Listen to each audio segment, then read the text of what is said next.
tell you a storyboard of bearing the rod and willingly take the punishment to offer a humble apology. During the warning states period, King Hui of Zhao saw Lin Xiangru's resourcefulness and made great contributions. Many times he admired him and named him Prime Minister. Military General Lian Po has made great achievements in the war. He was worked hard for the country. He is not convinced that Lin Xiangru has a higher status than himself. Lian Po has always looked down upon literati, thinking that they can only talk and play tricks. The more you think about it at home, the more angry you get. He heard that Lin Xiangru was going to pacify his horse to return to the Prime Minister's residence after going to the court, so he deliberately created difficulties and killed Xiangru's atmosphere.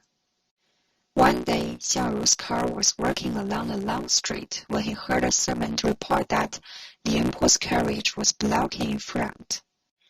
Xiangru knew that Lian Po was not very generous, so he didn't want to argue with him, so he asked his servants to take the path instead. Xiangru said to his servant, "It doesn't matter, let's go back and take another path."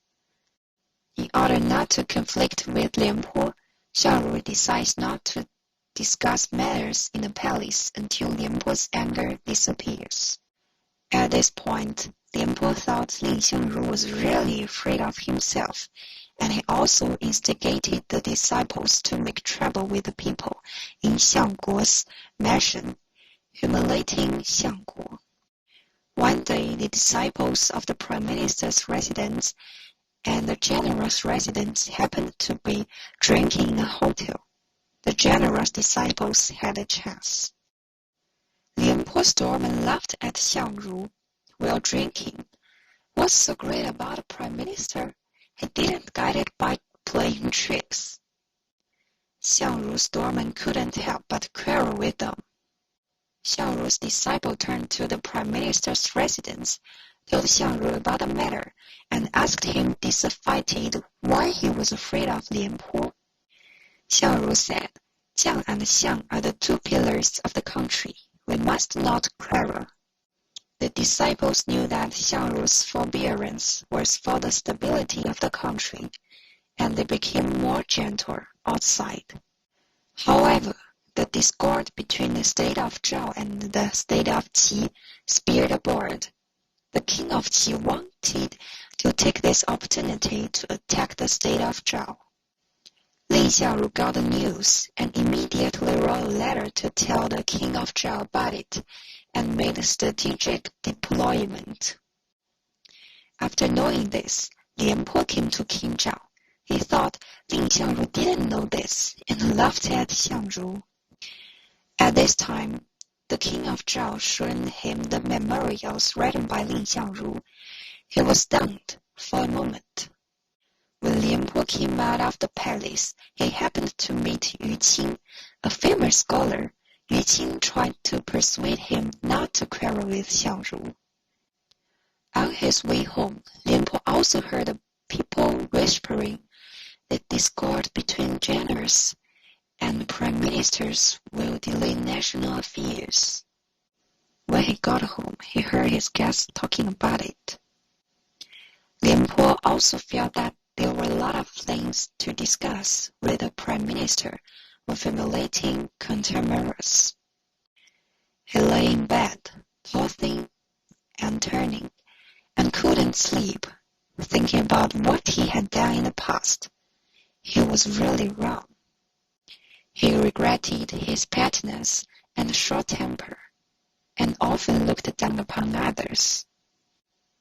He was very sad to think of the possible consequence of his own fault. After much deliberation, he decided to do so. Early the next morning, he took off his coat and tied a thorny stick to his back. Then he called the disciples of the general's residence and asked them to accompany him to the prime minister's residence to apologize to Lin Xiangru. When he came to the prime minister's residence, Lian Po knelt on the ground and shouted, "Prime Minister, my old Prime Minister is reckless. I want to apologize to you." The servant hurriedly reported the matter to Xiangru. Xiangru immediately put down his official duties and threw out the Prime Minister's mission.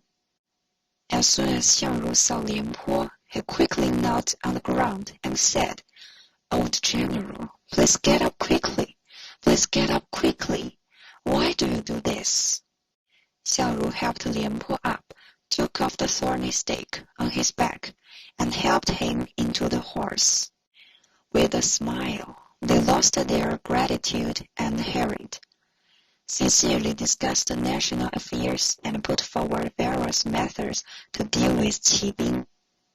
When the good news of Jiang Xianghe was spread to the outside world, the state of Qi dared not invade. Afterwards, the king of Zhao held a banquet to commend Lian Po's spirit of bearing the road and willingly take the punishment. Thank you for listening.